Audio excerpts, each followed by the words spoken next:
Hello student. कल हमने class 9th का फर्स्ट चैप्टर की कुछ परिभाषाएं लिखी थी, जैसे कि परिमेय संख्या क्या होती है।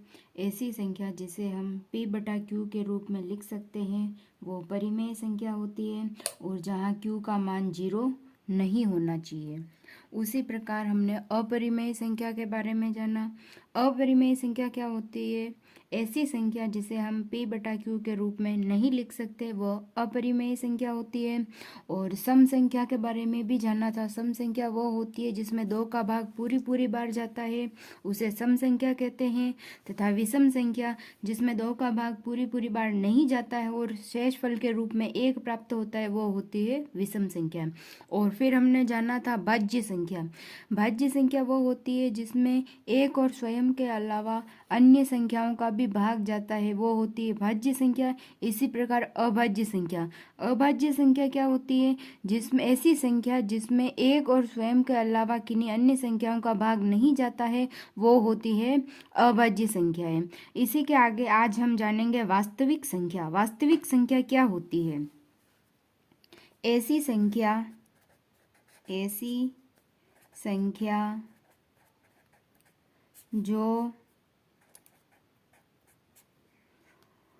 परिमेय संख्या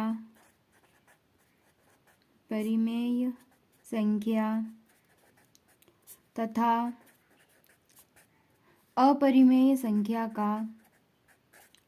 अपरिमेय संख्या का मिश्रण हो।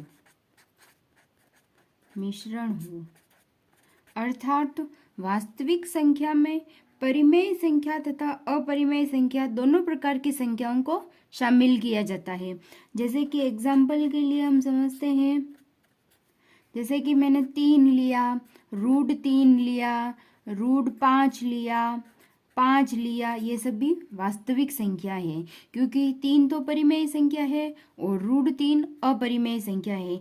तो वास्तविक संख्या वही होती है जो परिमेय तथा अपरिमेय दोनों का मिश्रण हो, मतलब दोनों प्रकार की संख्या हो, वो वास्तविक संख्या कहलाती है। इसी के आगे हम सहभाज्य संख्या पढ़ेंगे। सहभाज्य का अर्थ होता है, सहभाज्य की परिभाषा क्या होती है? ऐसी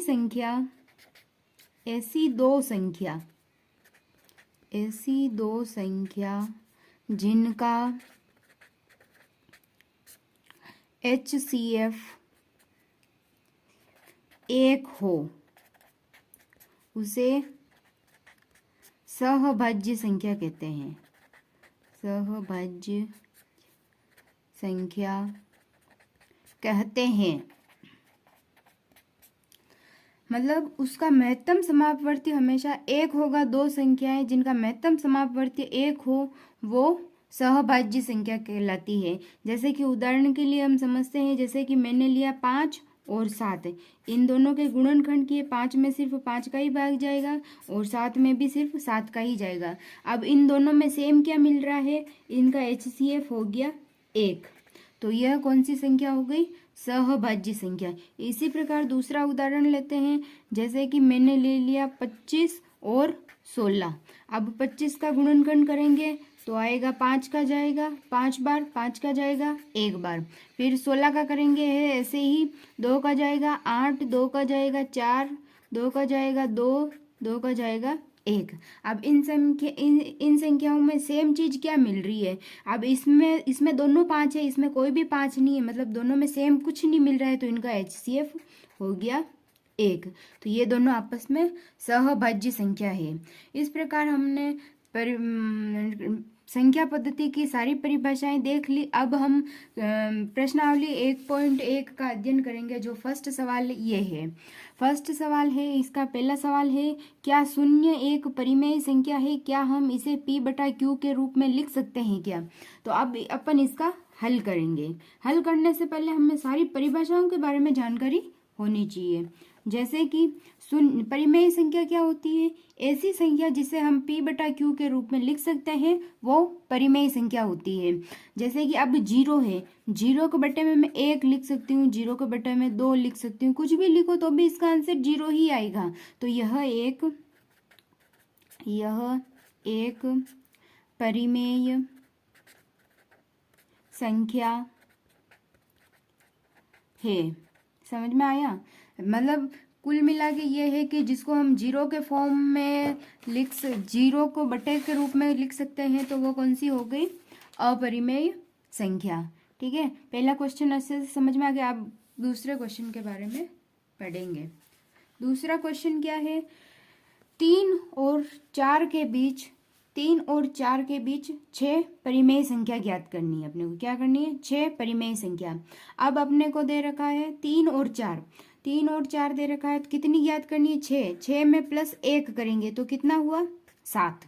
अब 3 और 4 के बीच में अब जो 7 आ रहा है ना, 7 को 3 बटा ऊपर और नीचे 7 से गुणा करना है, तो कितना हो जाएगा? 7 3 21 बटा 7। वैसे ही 4 के बीच ज्ञात करनी है, तो 4 बटा 1 इंटू 7 बटा 7, इसका हो जाएगा 7 चौक 28 बटा 7। अब इनके बीच में जो भी संख्या है वो परिमेय संख्या 3 और 4 के बीच हो जाएगी। अब जैसे 21 बटा 7 तो आ गया, 21 बटा 7 के बाद क्या आएगा? 22 बटा 7, फिर आएगा 23 बटा 7, फिर आएगा 24 बटा 7, फिर आएगा 25 बटा 7, फिर आ जाएगा 26 बटा 7 और फिर आ जाएगा 27 बटा 7। अब अपने को कितनी संख्या ज्ञात करने के लिए बोला? 6। 1 2 3 4 5 6। इस प्रकार 3 और 4 के बीच की परिमेय संख्या हुई 22 बटा 7, 23 बटा 7, 24 बटा 7, 25 बटा 7, 26 बटा 7 और 27 बटा 7। दूसरा क्वेश्चन भी हमने समझ लिया। अब अपन पढ़ेंगे तीसरे क्वेश्चन के बारे में। तीसरा क्वेश्चन है हमारा 3 बटा 5 और 4 बटा 5 के बीच 5 परिमेय संख्या निकालनी है। तो पहले क्या करना है? 5 प्लस 1 करेंगे। 5 प्लस 1 कितना होगा? 6। अब 6 को ऊपर और नीचे दोनों से गुणा करना है। अब जैसे कि 3 बटा 5 लिखा, इसको 6 बटा 6 से गुणा करना है। 6 ये हो गया 18 बटा 30 और फिर दूसरी संख्या है 4 बटा 5। इस 4 बटा 5 को भी 6 बटा 6 से गुणा करना है। ये हो गया 6 चौक 24, 24 बटा 30। और अब 18 बटा 30 और 24 बटा 30 के बीच जितनी भी संख्या होगी वो 3 बटा 5 और 4 बटा 5 के बीच की परिमेय संख्या है। अब इनके बीच की परिमेय संख्या निकालते हैं। 18 बटा 30 हो गया। 18 बटा 30 के बाद आता है 19 बटा 30, 20 बटा 30, 21 बटा 30, 22 बटा 30, 23 बटा 30। कितनी ज्ञात करनी थी? 5। 1 2 2 3 4 5। ये अपने पांचों परिमेय संख्या हो गई। अपने को करना कुछ नहीं है, सिर्फ जितनी संख्या दे रखी है उसमें 1 प्लस करना है और ऊपर नीचे उसको गुणा कर देना है।